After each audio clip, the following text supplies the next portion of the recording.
Welcome to our GVMS students teaching class, guys. I am Guruvin Mani. In this video we are going to see about 12th standard accountancy chapter 6 exercise sum number 4. Now we can move on to questions. Roja, Neela and Kanaga are partners sharing profit and losses in the ratio of 4:3:3. So இங்கே 3 பேரும் பார்ட்னர்ஸாக இருக்காங்க. எந்த விதமான லாபம் வந்தாலும் சரி நஷ்டம் வந்தாலும் சரி ரேஷியோவில் ஈக்குவலாக அவங்க பகிர்ந்துக்குருவாங்க அப்படின்னு சொல்லி கொடுத்துருக்காங்க. On 1st April 2017, Roja retires and on retirement the following adjustments are agreed upon. அதாவது 1st April 2017 ரோஜா அப்படிங்கிறவங்க ஒருத்தவங்க மட்டும் ரிட்டையர் ஆயிடுறாங்க. ஸோ நம்மளுக்கு கொடுத்துருக்கிற அட்ஜஸ்ட்மெண்ட்டை வச்சு நம்ம ப்ரிப்பேர் பண்ணணுமா. ஒரே ஒருத்தவங்க ரிட்டையர் ஆகிட்டாங்க, ஓகேவா. ஸோ மீதி உள்ள இவங்கள வச்சு நம்ம இதை ஃபைன் பண்ணணும்னு சொல்லி கொடுத்துருக்காங்க, ஓகேவா. So increase the value of building by ₹30,000, depreciate stock by 5,000 and furniture by 12,000, provide an outstanding liability of 1,000. So increase அப்படின்னா நம்ம என்ன போடணும், இன்க்ரீஸ் அந்த ஒவ்வொரு ஜேர்னல் என்ட்ரி இருக்குது, ஓகேவா. அதாவது இப்போ ஒரு வேல்யூ இன்க்ரீஸாக இருந்துச்சுன்னா asset account debtor to revaluation account, புரியுதா. ஒரு திங்ஸ்னால் நான் அசட்டை மென்ஷன் பண்ணுறேன். ஒரு வேல்யூ இன்க்ரீஸாக இருந்துச்சுன்னா asset account debtor to revaluation account. அதே இது வேல்யூ டிக்ரீஸாக இருந்துச்சுன்னா revaluation account debtor to asset account, ஓகேவா. ஸோ அதை வச்சு நம்ம ஜேர்னல் என்ட்ரிஸ் ஃபஸ்ட்டு ப்ரிப்பேர் பண்ணணும், அதுக்கப்புறம் ரீவேல்யூஷன் அக்கௌண்ட் ஃபைன் பண்ணணும் கொடுத்துருக்காங்க, ஓகேவா. ஸோ ஜேர்னல் என்ட்ரியோட ஃபார்மேட் என்னது, date, particulars, LF, debit and credit. So first நம்ம இந்த இதை சால்வ் பண்ணுவோம். Increase the value of building. So நான் என்ன சொல்லியிருந்தேன், ஒரு வேல்யூ இன்க்ரீஸாக இருந்துச்சுன்னா அதோட journal entry asset account debtor to revaluation account. அப்போ இதில் வேல்யூ இன்க்ரீஸாக இருக்குது, அப்படி தானே. இதில் அசட்டுக்கு பதிலாக என்ன கொடுத்துருக்காங்க, பில்டிங் கொடுத்துருக்காங்க. So building account debtor to revaluation account, அந்த அமௌண்ட்டை நான் டெபிட்லையும் கிரெடிட்லையும் போட்டுருவேன். அதே மாதிரி நரேஷனில் வேல்யூ ஆஃப் பில்டிங் இன்க்ரீஸ்ட் அப்படின்னு போடணும். ஸோ இந்த சம்ஸ் எல்லாம் சால்வ் பண்ணுறதுக்கு முன்னாடி பேசிக்கான ஜேர்னல் என்ட்ரிஸை நம்ம என்ன பண்ணணுமா, தெரிஞ்சு வச்சுக்கணும். அப்போ தான் நம்ம இது பண்ண முடியும். ஒரு வேல்யூ இன்க்ரீஸாக இருந்துச்சுன்னா asset account debtor to revaluation account, value டிக்ரீஸாக இருந்துச்சுன்னா revaluation account debtor to asset account. இப்போ நெக்ஸ்ட் பாருங்கள், depreciation stock by ₹5,000 and furniture by ₹12,000. அதாவது ஸ்டாக், ஃபர்னிச்சர் இந்த ரெண்டு பேர்த்துக்குமே அமௌண்ட்டு டிப்ரிஷியேட்டிங் கொடுத்துருக்காங்க. டிப்ரிஷியேட்னா என்னது, தேய்மானம். டிப்ரிஷியேட்னா என்னது, தேய்மானம், டிக்ரீஸ் ஆகுது, ஓகேவா. ஸோ நம்ம அதை எப்படி போடணும், ஒரு வேல்யூ டிக்ரீஸாக இருந்துச்சுன்னா revaluation account debtor to stock account to furniture account. கடைசியில் நம்மளுக்கு என்ன கொடுத்துருக்காங்க, provide and outstanding liability of 1,000 கொடுத்துருக்காங்க. ஸோ அந்த அவுட்ஸ்டாண்டிங் லயபிலிட்டி அதையும் நம்ம எங்கே போடணும், டிக்ரீஸ் ஆன அமௌண்ட்டில் தான் நம்ம போடணும். அப்போ நம்மளோட ஜேர்னல் என்ட்ரி எப்படி சேஞ்ச் ஆயிரும், revaluation account debtor to stock account to furniture account to outstanding liability account.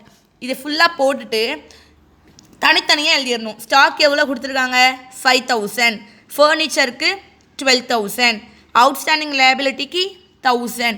So இதை ஃபுல்லாக நம்ம ஆட் பண்ணிவிட்டு இதில் வரக்கூடிய அமௌண்ட்டை டெபிட்டில் மொத்தமாக ரீவேல்யூஷன் அக்கௌண்ட்டில் நம்ம டோட்டல் போடணும், புரியுதா. ஸோ இது வரைக்கும் நம்ம கொஷினில் கொடுத்துருக்கிறத வச்சு இன்க்ரீஸ் இருந்துச்சுன்னா asset account debtor to revaluation account அப்படின்னு சொல்லிட்டு ஜேர்னல் போட்டோம். அதே மாதிரி இந்த வேல்யூ டிக்ரீஸில் இருந்துச்சுன்னா revaluation account debtor to value account, அந்த வேல்யூவில் கொடுத்துருக்கிற வேல்யூவை போட்டோம், ஓகேவா. ஸோ இந்த ஸ்டெப்பை இப்போதைக்கு நீங்கள் மறந்துடுங்க, ஓகேவா. ஸோ இந்த ஸ்டெப்பை நீங்கள் இப்போதைக்கு மறந்துடுங்க. அடுத்த ஸ்டெப் ரீவேல்யூஷன் அக்கௌண்ட் ஃபைன் பண்ணணும், ஓகேவா. ரீவேல்யூஷன் அக்கௌண்ட் எப்படி நம்ம போடணும், இதே மாதிரி தான் நம்ம ஃபைன் பண்ணியிருக்கிறத அப்படியே போட போகிறோம். இன்க்ரீஸ் ஆன அமௌண்ட் இருந்துச்சுன்னா அதை கிரெடிட்டில் போடணும், டிக்ரீஸ்ன்னு கொடுத்துருந்தாங்கன்னா அதை டெபிட்டில் போடணும். புரியுதா? ஸோ நம்ம ஃபைன் பண்ணியிருக்கிற அமௌண்ட்டை தான் நம்ம ரீவேல்யூஷன் அக்கௌண்ட்டில் போட போகிறோம். டெபிட் பர்டிகுலர்ஸ் ருபீஸ், அதுக்கப்புறம் பர்டிகுலர்ஸ் ருபீஸ். ஓகேவா? ஸோ இந்த மாதிரி நம்ம லெட்ஜர் மாதிரி போட்டோம். ஸோ இந்த பில்டிங் அக்கௌண்ட் அப்படிங்கிறது என்னது? நம்ம வந்து ஃபைன் பண்ணியிருக்கோம்ல இந்த இன்க்ரீஸ் ஆன அமௌண்ட். ஸோ நான் என்ன சொன்னேன், ஒரு வேல்யூ இன்க்ரீஸாக இருந்துச்சுன்னா இன்க்ரீஸ் ஆனதை நம்ம இங்கே போடுவோம், கிரெடிட்டில் போடுவோம். இன்க்ரீஸ் அமௌண்ட் நம்ம கிரெடிட்டில் போடுவோம், டிக்ரீஸ் ஆன வேல்யூ நம்ம டெபிட்டில் போடுவோம். அப்போ கொடுத்துருக்கிற கொஷின்ஸ்லையே நம்ம ஃபைன் பண்ணியிருக்கிறதுல எது வந்து இன்க்ரீஸ் ஆனது? பில்டிங் மட்டும்தான். So building account by building account அப்படின்னு போட்டு 30,000 போட்டிருக்கோம். டிக்ரீஸில் என்னெல்லாம் வரும்? இந்த மூணுமே டிக்ரீஸில் தான் வரும். 2 stock account, 2 furniture account, 2 outstanding liability account. So இந்த 3 அமௌண்ட்டையும் நம்ம இங்கே போட்டுட்டோம். ஓகேவா? 5,000, 12,000, 1,000. நம்ம ஜேர்னல் என்ட்ரியில் எப்படி போட்டிருந்தோம்? அந்த அமௌண்ட்டை தனித்தனியாக டிவைட் பண்ணி போட்டு ரீவேல்யூஷன் அக்கௌண்ட் அப்படிங்கிற அந்த இடத்துல வந்து இந்த வேல்யூ ஃபுல்லாக ஆட் பண்ணி டோட்டலாக போட்டுருந்தோம். அப்படி தானே? இங்கே எப்படின்னா அப்படி கிடையாது. இந்த அமௌண்ட்டையும் 30,000ஐயும் இந்த 3 அமௌண்ட்டையும் சப்ராக்ட் பண்ணணும். சப்ராக்ட் பண்ணி அதில் வந்த அமௌண்ட்டை ரேஷியோ பண்ணி டிவைட் பண்ணி போடணும். நம்ம வந்து ஆல்ரெடி ஃபஸ்ட்டு 3 சம்ஸில் பார்த்துருப்போம். அப்படி தானே? ஸோ நீங்கள் யாரெல்லாம் இந்த ஃபஸ்ட்டு 3 சம்ஸ் பார்த்துருக்கீங்களோ அவங்களுக்கு ஃபுல்லாமே அது தெரியும். ஓகேவா?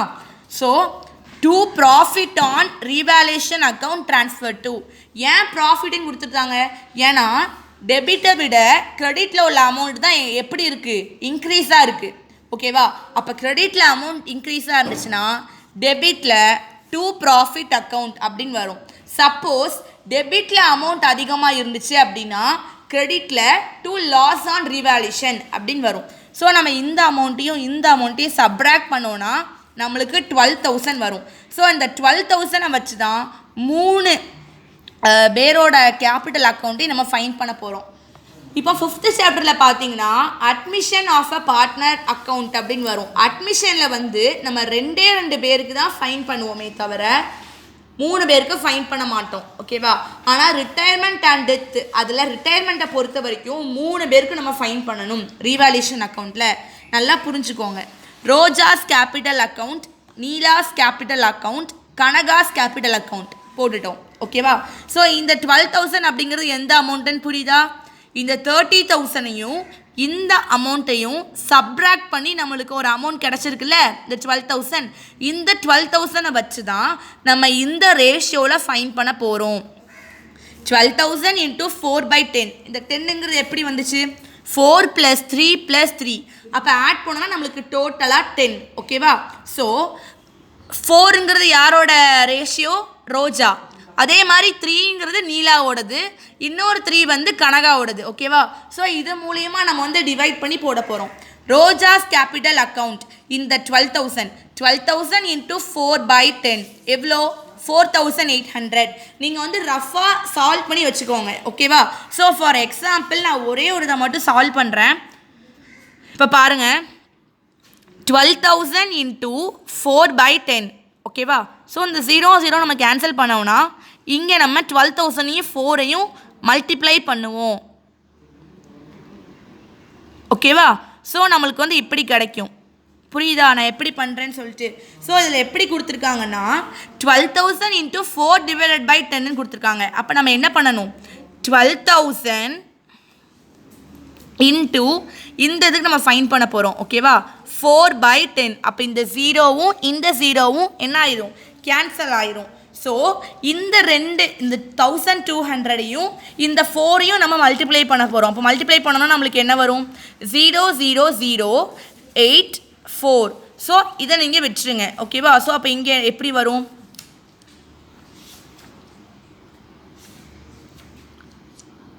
4,800 வந்துடும். ஓகேவா? ஸோ ஃபார் சாம்பிளுக்கு நான் வந்து உங்களுக்கு ஒரு சம் வந்து சால்வ் பண்ணி காட்டியிருக்கேன். இதே மாதிரி தான் நீங்கள் இந்த 3த்தையுமே சால்வ் பண்ணணும். 12,000 into 3/10 அதே மாதிரி தான் வரும். ஓகேவா? 12,000 into 3/10. ஸோ ரெண்டுமே 3/10 கொடுத்துருக்கனால இந்த ரெண்டோட வேல்யூவும் சேமாக தான் வரும். இப்போ இந்த 3த்தையும் நீங்கள் ஆட் பண்ணி பாருங்கள். 0 வரும், இங்கேயும் 0. 8 + 6 + 6. 6 + 6 எவ்வளோ? 12. 12 + 8 20. அப்போ இங்கே ஒரு 0 வருமா, இங்கே 2. அப்போ 4 + 2 6, 6 + 3 9, 9 + 3 10. ஸோ நம்மளுக்கு இங்கே ஒரு நம்பர் அமௌண்ட் கிடச்சிருக்குல்ல, இந்த அமௌண்ட் வந்து நம்ம இங்கே டிவைட் பண்ணும்போது கிடைக்கணும். இது எல்லாத்தையும் ஆட் பண்ணி நம்ம பார்த்துக்கணும். அப்படி சப்போஸ் இந்த அமௌண்ட்டும் நம்மளுக்கு கிடைக்கக்கூடிய அமௌண்ட்டும் கரெக்டாக இருந்தால் தான் நம்ம கண்டுபிடிச்சிருக்கிற ரீவேல்யூஷன் அக்கௌண்ட் வந்து கரெக்டாக இருக்கும். ஓகேவா? ஸோ இதே மாதிரி தான் நீங்கள் சால்வ் பண்ணணும். ஃபார் எக்ஸாம்பிளுக்கு நான் ஒரே ஒரு மெத்தட் மாதிரி சொல்லி கொடுத்துட்டேன். இன்னும் போக போக 5 மார்க்ஸ் சம் 3 மார்க்ஸ் சம்ஸ்லாம் நம்ம பார்ப்போம். ஸோ இந்த மாதிரி சம்மை வந்து நீங்கள் அவாய்ட் பண்ணுறதை நிப்பாட்டிட்டு கொடுத்துருக்கிற கொஷினில் கிவனை மட்டும் ரீட் பண்ணிவிட்டு அந்த ஜேர்னல் என்ட்ரி கொடுத்துருப்பாங்க. உங்களோட புக்கில் வந்து ஜேர்னல் என்ட்ரி கொடுத்துருப்பாங்க.